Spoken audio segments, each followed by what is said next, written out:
আল্লাহ তাআলা আমাদেরকে ওই পরিমাণ আমাদের কথার সাপেক্ষে আমাদেরকে রিজিক দেয় না। একটি কথা আছে যে আমাদের কর্মকাণ্ডের ফলে আমাদের উপর আযাব আসবে। যেমন বর্তমানে আমেরিকাতে না দানাবদ চলছে, তাদের কুকর্মর কারণে তাদের উপর আযাবটা এসেছে। বিভিন্ন উলামায়ে কেরামগণ নামাজের মধ্যে ওই বিষয়টি তুলে ধরছে।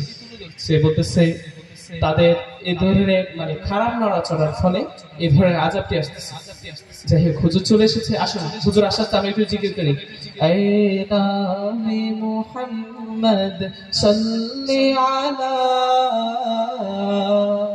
সুবহানাল্লাহ সুবহানাল্লাহ, একসাথে আয়ে মুহাম্মদ সাল্লি আলা सुबहानल्लाह सुबहानल्लाह,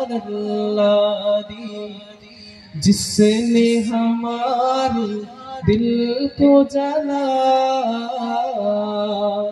सुबहानल्लाह सुबहानल्लाह,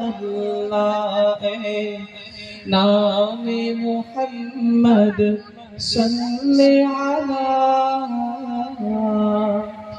सुबहानल्लाह सुबहानल्लाह।